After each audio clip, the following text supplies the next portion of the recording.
Welcome to Giant Bomb Extracurricular. We are going to try and do some of this stuff in the future. I wrote a newsletter about the Star Wars customizable card game. I want to kind of show you what I was talking about. I'm getting all these cards ready to sell.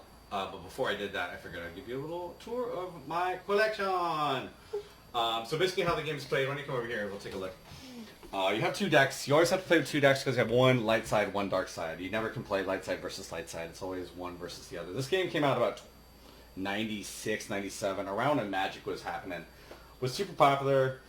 The publisher lost the license because Decipher or Hasbro bought the rights to make Star Wars toys, and they also got a part of Wizards of the Coast, which was making Magic. It still does. So they basically took the license away from the company that made it. The Decipher also had a huge embezzling problem with their accountant, who lost them millions of dollars, so they're out of business now. Anyways, I'm going to go through quickly how the game is played, and I'm going to show you a little bit of the collection, and we'll talk about selling all this shit. I spent a few $1,000s on this back in the late 90s, and I've carried these cards around for the last 20 years, from place to place. They've been all up in a bunch of binders over here and boxes and everything like that. But real quick, I'm going to give you a rundown of how this game is played. So basically you have these location cards. This is where each person starts with one location card to begin with. Basically the thing is you want to deploy characters to these locations and start force draining your opponent. You'll basically cost them life.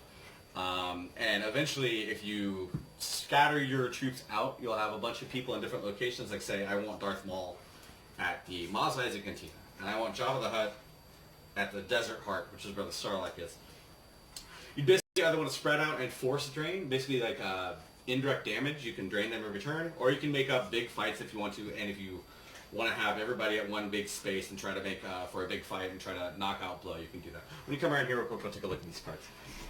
So the weird thing about the game, Star Wars has a million characters in it, but they also, everybody wanted the main characters, which is, Luke, Han, Darth Vader, everything like that. So what they eventually did as they went along, every set, they went from Premiere, A New Hope, Hoth, the floating city, Cloud City, Endor, all that kind of stuff. They went from set to set. But what they had to do to get people excited was to make different versions of each main character, because that's what collectors really wanted. So for instance, this might be tough to see with the shields on them, but they started off with Luke Skywalker originally. They went up to Master Luke from Jabba's Palace, Son of Skywalker from Endor, Luke with lightsaber, he had a lightsaber built in, Luke Skywalker Rebel Scout, and the ultimate one was Luke Skywalker Jedi Knight, and hopefully you can see that. This and Emperor Palpatine were the two ultra rare cards. So I found this website that is still buying collections. These two are apparently worth like $110 a piece. So I'm going to try to get all this shit together and ship it out to this place in Florida that's going to try to take a look at everything, check the quality, check my set list and everything like that. And try to give me an estimate of how much I'll pay for it. I'm hoping for around $1,000. I mean, these two right here are $220. There's a bunch of other stuff in here too. Like there's a bunch of Vader. These Vader cards back in the day were worth about $50 a pop. I think I have 5 of them. Now they're worth basically, I don't know, not very much at any rate.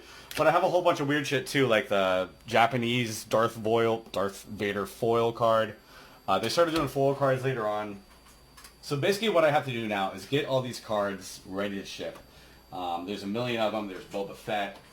If you can name a character in a movie, it is in here somewhere. Darth Maul. There's Darth Maul, Lord Maul, Darth Maul with lightsaber. I always liked, so Vader had a lightsaber that was all flat. Most of the cards were straight up, but when you got a sideways card, that it was really rad. So I have these binders over here, which I'll show you real quick. Oh boy. Let's see if we can find Fingan Dan in the mobile notes. So if you remember any character from the original series, they're all pretty much represented in this set.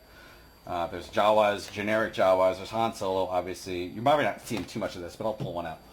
So they had a really cool, what I always liked about him was, it said, Fingrin Dan, a male Biff musician who leads the Mos Eisley Cantina band. Fingan Dan in the modal nodes, expert gambler and card shark. I think he plays the Jizz, which is never not funny to say. So I have all these collections. I have basically a full set of cards from the premiere set. Hey Pedro, say hi. We're recording something for the internet. No, come on in. So basically I have these full sets of everything from premiere to Death Star 2. They went on to make some sets for the Phantom Menace when it came out, like Obi-Wan, Padawan Learner, of course Leia in her little outfit, Qui-Gon Jinn. So I have you can't see it from here. This is one binder. There are 3 more down there. Take a look at that real quick. Those are all the sets I have, including miscellaneous rares. And what I have to do now is prepare this for shipping. These are all rares too, which I have kind of collected out of the binders. So I need to get all this stuff in order, more or less. C-3PO, Millennium Falcon, Grand Moff Tarkin. So what I'm doing this week is finding a Excel spreadsheet probably, take a look at my collection, count off how many I have of each card, including foils, which is a whole different thing, and I'm going to ship them off to Florida.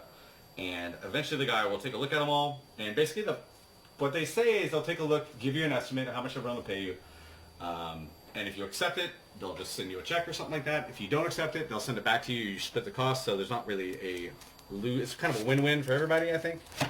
I'm really hoping to make some money off of this. Do you have any questions? My baby? No. No? It's fine. I wrote a newsletter about this. If you're interested in signing up for the Giant Bomb newsletter, it's giantbomb.com/newsletter.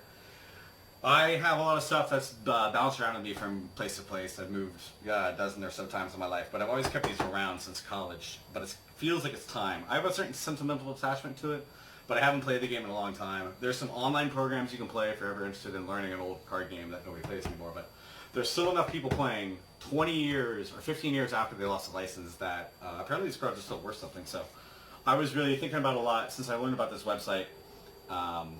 And I figured it was about time to get rid of them. Not get rid of them, but get rid of most of them. Make a little money, and I'll keep a few for sentimentality's sake. But I wanted to kind of record something before I send them off and talk about it a little bit, because it was a big part of my life for a few years in college. Not so much anymore, but if I can't get rid, you know what I'll keep? I'll keep one card. I want to make sure he's around.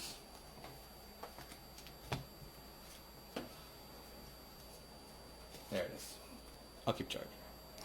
Let me know in the comments if you have any questions about any of this stuff. Hopefully we'll be doing more of these with other Giant Bomb personalities, but kind of want to talk about something other than video games for a bit. Hope you enjoyed, and I'll see you later.